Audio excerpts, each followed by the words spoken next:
state legislatures have authorized the use of asset disgorgement for more than 200 years. This legislation simply permits criminal asset disgorgement for convictions of interstate shipment of stolen goods, transportation of stolen goods, and sale or receipt of stolen goods. The government uses disgorgement to take the profit out of crime. No one has a right to retain the proceeds of their ill-gotten gains. Doing so would be an invitation to commit similar crimes tomorrow and forever. Senator Cornyn. Mr. Chairman, let me just add at this point, I support that, and I think you do too. Okay, you bet, yeah. Senator Cornyn. Thank you all for being here.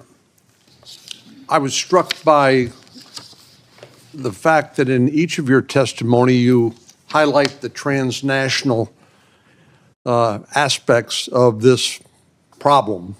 In other words, this is not just a local crime that DAs would prosecute in San Diego County necessarily. These are international networks and criminal organizations.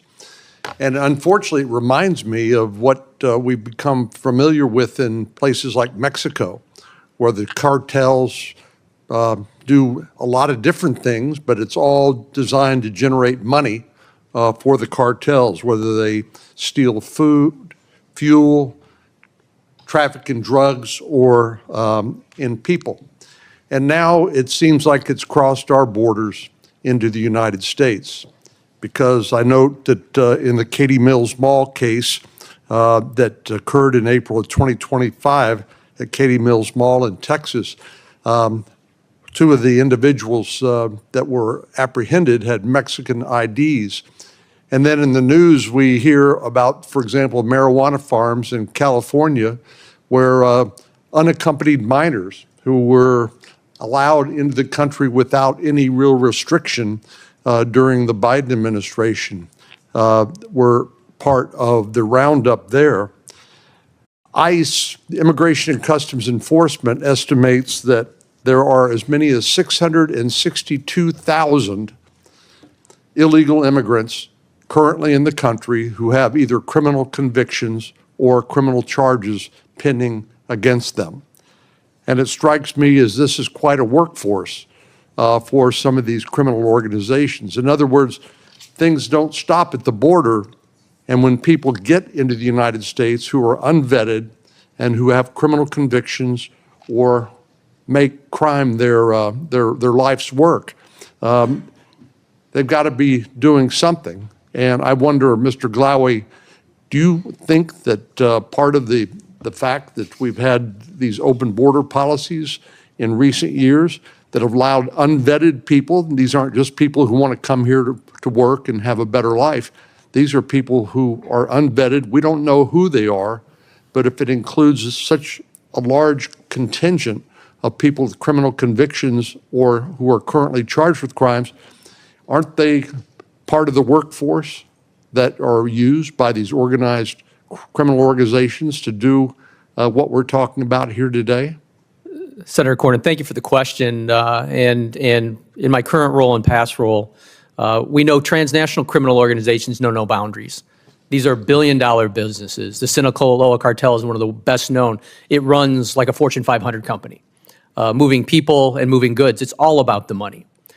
These organizations have connectivity to nation states and terrorist organizations. We've seen that. This committee's well briefed on that and has oversight on some of those cases. Regarding the vetting of individuals and good, it is a critical component to protect the United States. As the Undersecretary for Intelligence, and I was the head of intelligence at Customs and Border Protection, I know that very well. And identifying those criminal actors, those criminal networks, those terrorists that are coming in and out of the United States, and the goods that are being supplied in and outside of the country, the vetting process is critical.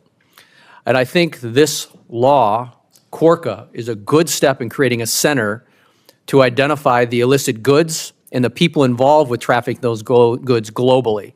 It's an excellent first step, and we well know this model, and it works. It's a center of excellence model to our target an illicit activity that's affecting the United States and affecting the consumers. Thank you. And Senator Durbin raises a concern that some of the law enforcement authorities that are currently being used to repatriate or deport people with criminal records out of the country, that somehow they are being diverted from other law enforcement activities. But I'll note that recently we voted for a $170 billion addition to the funding for ICE, for detention facilities and for personnel and training, and all of our Democratic colleagues voted against it. So I don't know, you really can't have it both ways. But do you believe that, as I do, Mr. Glawe, that these go hand in hand in terms of addressing this problem? You can't get at this problem without dealing with the people who are on the ground committing these crimes on a daily basis, who are then connected with these international organizations, can you? Intelligence sharing on individuals and organizations and the supply chain is critical to have a hub for information sharing to identify those nefarious actors and to operationalize a response. Thank you. Senator Hirano, you're next.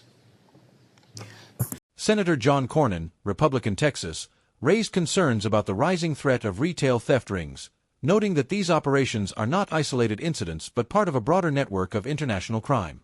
He pointed out that asset forfeiture laws, which have been in place for over 200 years, allow the government to seize proceeds from crimes like interstate theft and trafficking. Cornyn emphasized the importance of preventing criminals from profiting from their illegal activities, arguing that taking away the financial incentive is crucial in stopping future crimes. During the testimony, Cornyn highlighted the international aspect of these criminal activities, referencing how organizations now operate across U.S. borders. He cited the Katy Mills Mall robbery in Texas, where suspects were found with Mexican IDs, showing the cross-border nature of such crimes. He also raised concerns about unaccompanied minors, some of whom entered the U.S. without vetting under the Biden administration, pointing out that many of them, especially those with criminal records, could be exploited by these criminal organizations. David Glaw, former Undersecretary of Homeland Security for Intelligence and Analysis, responded by confirming that transnational criminal organizations like the Sinaloa Cartel are massive, billion-dollar operations that transcend borders. These organizations are efficient, operating like Fortune 500 companies, and are deeply connected to nation-states and terrorist groups.